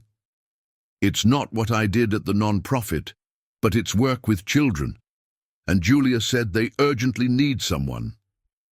And financially, I have some savings, and the salary there is enough to live modestly." Sarah paused, taking a sip of her decaf coffee. "Lisa, for the first time in 6 years, I'm going to have a life that is completely mine. And what if David tries to find you?" It was the question Sarah had been avoiding but needed to face. "I'll hope he respects what I said, that he seeks help and understands he needs to leave me alone. And if he doesn't respect it..." Sarah was silent for a moment. "Then I will take the necessary legal measures, a protective order, a stalking lawsuit, whatever it takes to protect myself and my child." That afternoon, Sarah made the necessary calls. First to Julia, her cousin, confirming that she was still interested in the position in Miami. Then to Susan from the non-profit, explaining that she was moving and they needed to find a permanent replacement. Lastly, the hardest call, to the owner of the townhouse where she lived, informing him that she would not be renewing the lease. On Thursday, David showed up. Sarah was packing her last things when Lisa called her from the living room, her voice tense. "Sarah, there's someone here who wants to talk to you." Sarah found David at the door of Lisa's house, standing outside as if he didn't have the courage to enter without permission. He looked like he had aged years in a week, unshaven, wrinkled clothes, red eyes, suggesting sleepless nights. "How did you find me?" Sarah asked, staying on the threshold of the door. "Lisa was the only person close to you that I knew," David simply replied. "And I needed to talk to you before you disappeared from my life forever." Sarah noticed that Lisa had strategically positioned herself behind her, ready to intervene if necessary. "David, I said everything I had to say." "I know, but I didn't say anything." David ran his hands through his messy hair. "Sarah, you were right about everything. What I felt, what I did, was not love. It was obsession. It was control disguised as protection." The admission surprised her. Sarah had expected more justifications, more attempts to minimize his behavior. "I spent the last few days thinking about what you said," David continued, "and you are right. I turned my inability to accept the end of our marriage into a 6-year-long stalking." "David, please, let me finish." He looked directly at her, and Sarah saw something different in his eyes, a clarity that hadn't existed before. I sought help. Yesterday, a therapist who specializes in cases like mine. Cases like yours? Obsessive relationship disorder. Difficulty accepting rejection, stalking behavior. David listed the terms as if they were a medical confession. She explained to me that what I was doing had nothing to do with love for you, but with my own inability to deal with loss. Sarah felt Lisa move closer, a protective presence that calmed her. "What do you want, David?" "I want to ask for your forgiveness," he said simply, "and I want you to know that I will stop with everything. The funding for the non-profit has already been cancelled, but they will receive resources from legitimate sources that my sister is organizing. The bakery will be sold to Bernard, who has always wanted to buy it. All projects related to you have been suspended." Sarah absorbed the information in silence. "And the private investigator was fired yesterday," David continued. "Sarah, I will leave your life. Completely, as you asked. And Jake?" The question came out before Sarah could censor herself. David lowered his head. "I tried to contact him, to undo what I did." He paused, clearly struggling with the words.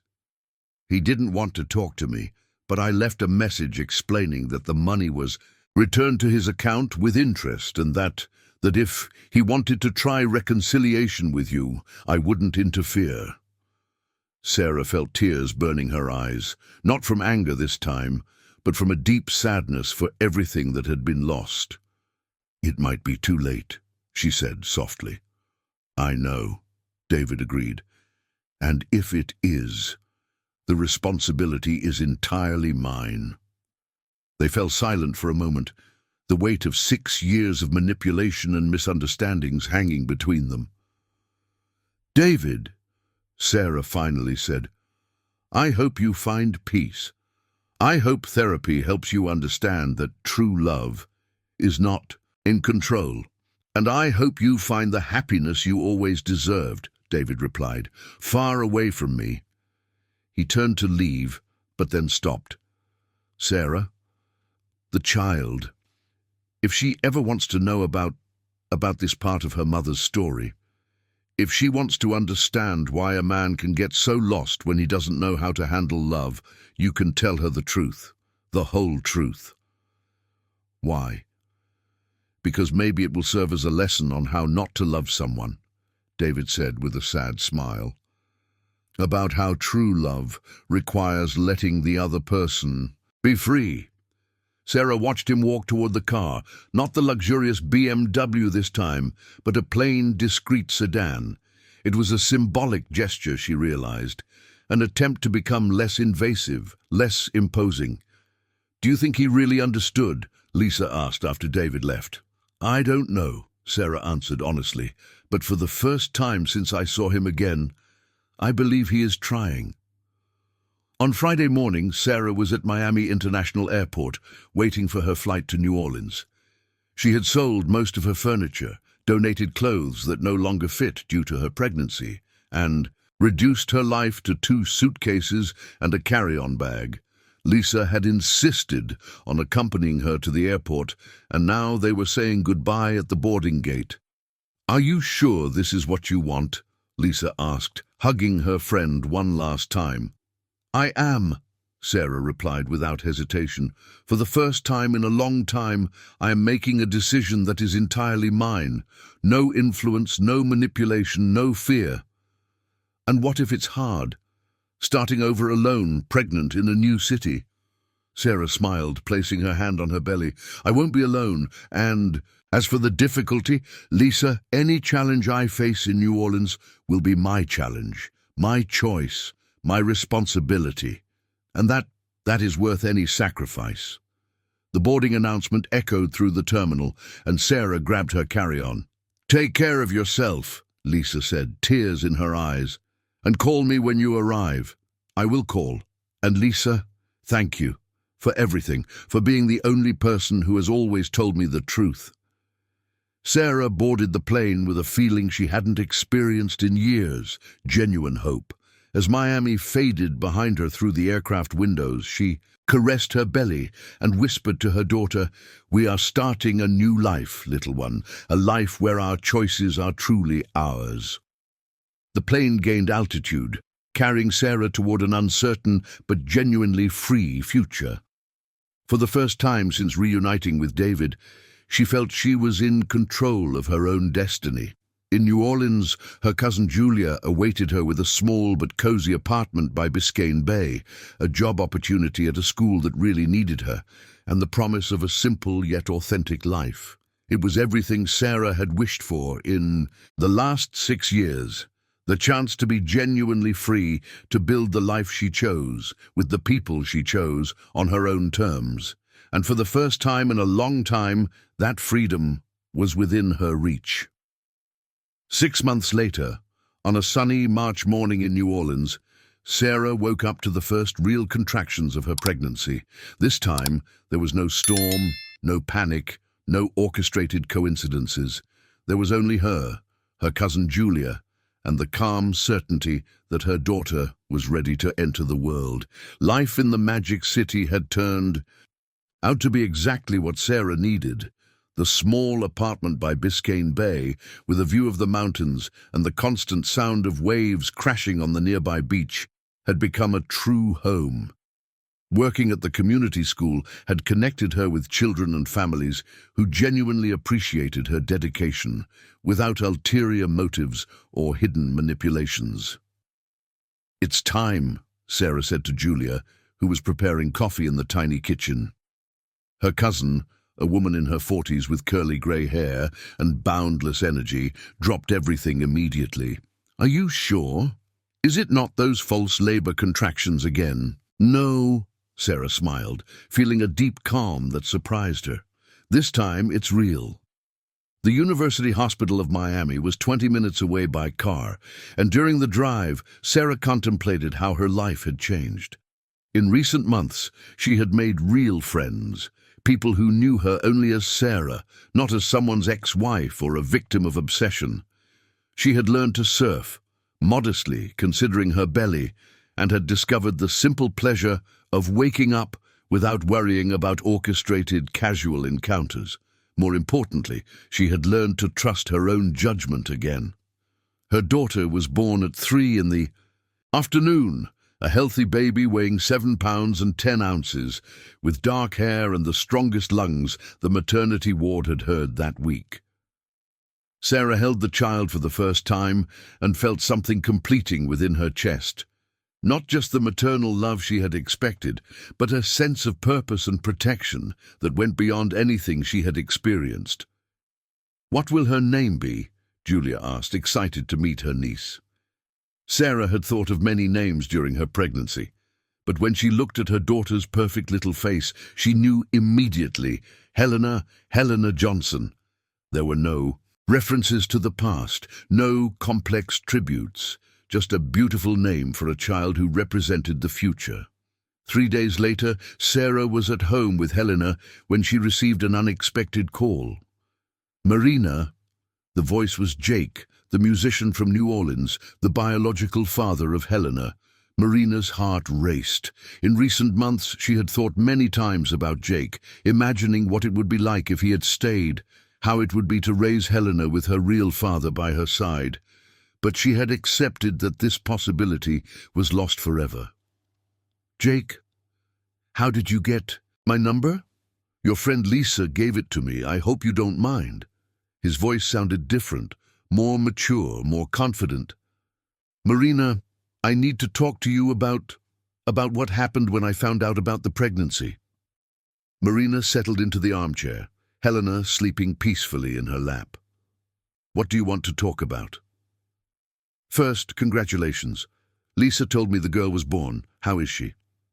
"She's well. She's beautiful and healthy." Marina paused.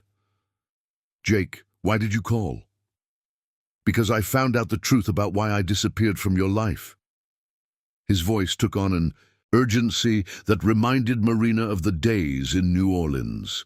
"Marina, someone approached me when I found out about the pregnancy. They offered me money to leave your life." Marina closed her eyes. Even knowing the truth for months, hearing it from Jake still hurt. "I know."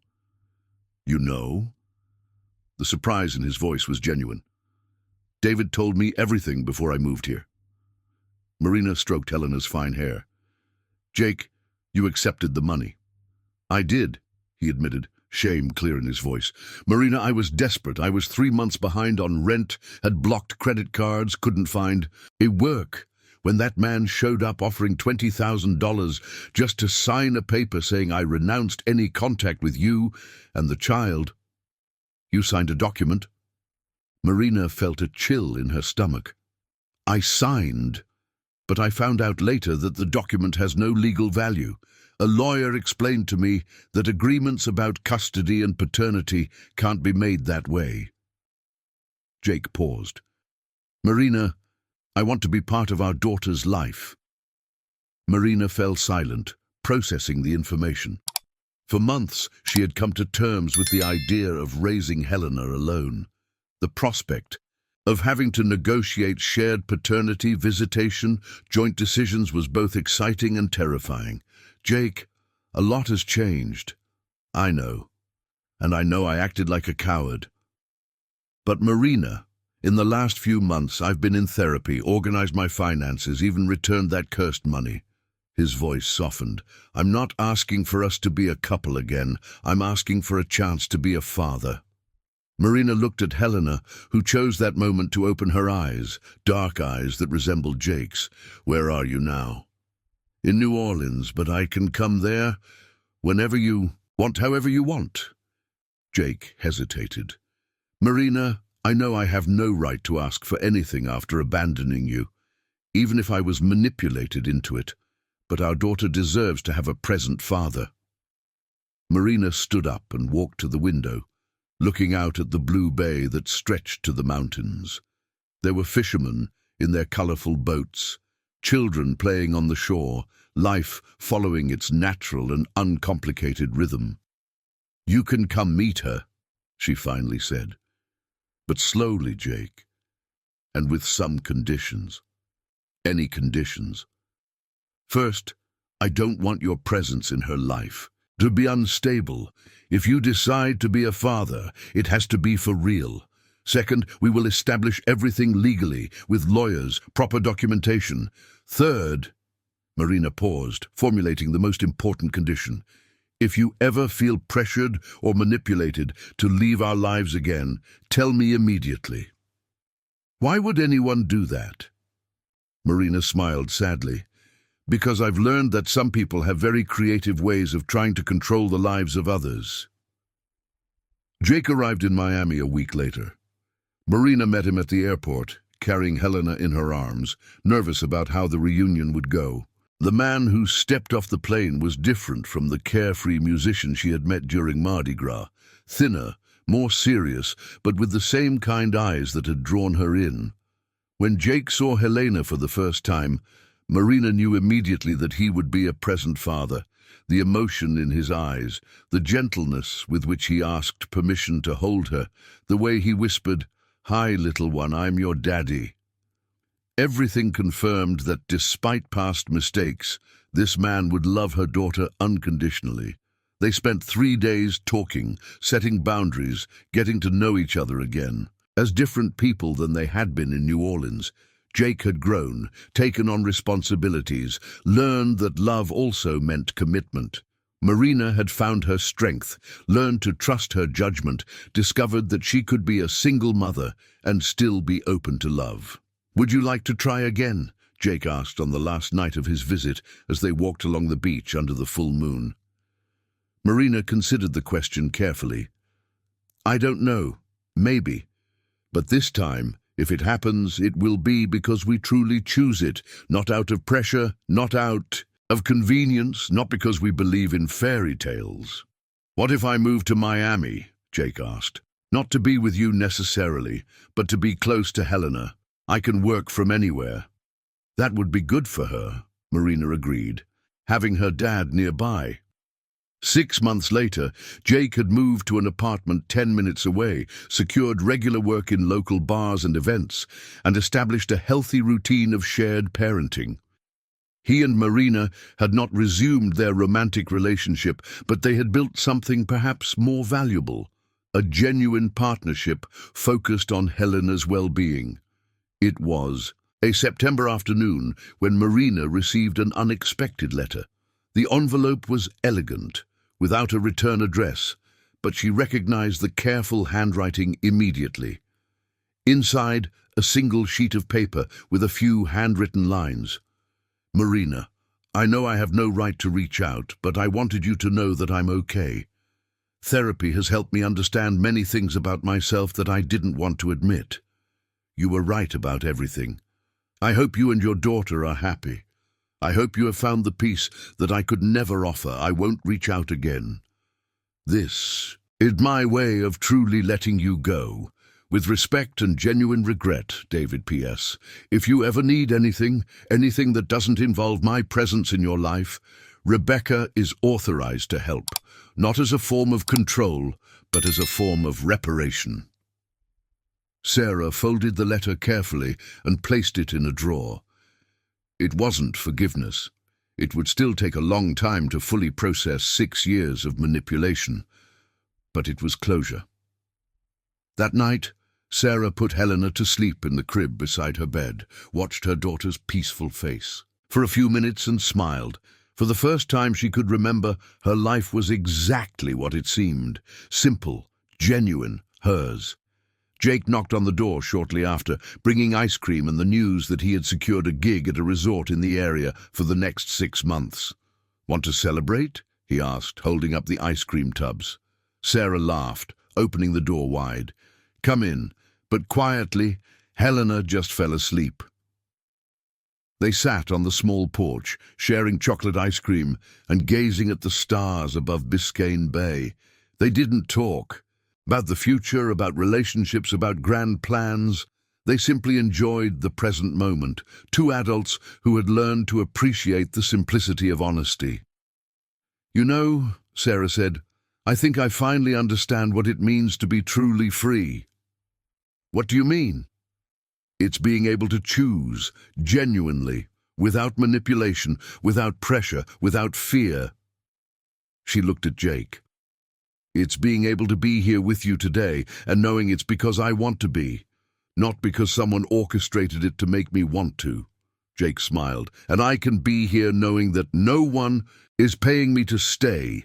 They laughed at the dark joke, and Sarah realized it was possible to find humor even in the most painful parts of the past. Helena woke up shortly after, complaining with the powerful lungs that had become her trademark. Sarah and Jake took turns soothing her, a natural choreography they had developed over the past months. Watching Jake hum softly to their daughter, Sarah felt something settling definitively in her heart. It wasn't overwhelming passion, it wasn't a movie romance, it was something more solid, companionship based on mutual respect, shared love for Helena, and the certainty that no matter what happened between them, they would always put their daughter's well-being first. What are you thinking about? Jake asked, noticing her contemplative expression. I'm thinking that maybe this is the story I always wanted to live, Sarah replied. Not the idealized version, not the fairy tale, but the real version. Complicated, imperfect, but genuine. That night, after Jake left and Helena finally fell asleep, Sarah sat on the bed with a notebook she had received from Julia. For the first time in years, she began to write about her life. Not reports, not work, documents, but her own words about her own experience. Dear Helena, she wrote, one day, when you are big enough to understand, I will tell you the story of how you came into this world. I will tell you about the difficult choices I made, about the people who tried to control our lives, and about how I learned that true love means freedom to choose. Sarah paused, looking out the window at the city lights reflected in the calm water of the bay. I will tell you how I discovered that being strong doesn't mean never needing help, but knowing how to choose who to accept help from. I will tell you about your dad, who made mistakes but learned from them. And I will teach you that your choices must always be truly yours, even when, especially when, someone says they know better what is good for you. She closed the notebook, placed it in the same drawer where she had put David's letter, and prepared for sleep. Out there, Miami breathed softly under the starry sky. In New York City, David was probably in some therapy session, finally learning to process rejection in a healthy way. In New Orleans, other musicians were playing in the same bars where Jake had performed, pursuing their own dreams and making their own mistakes. And there, by Biscayne Bay, Sarah Johnson closed her eyes, knowing she had created exactly the life she chose, imperfect, challenging, but genuinely free.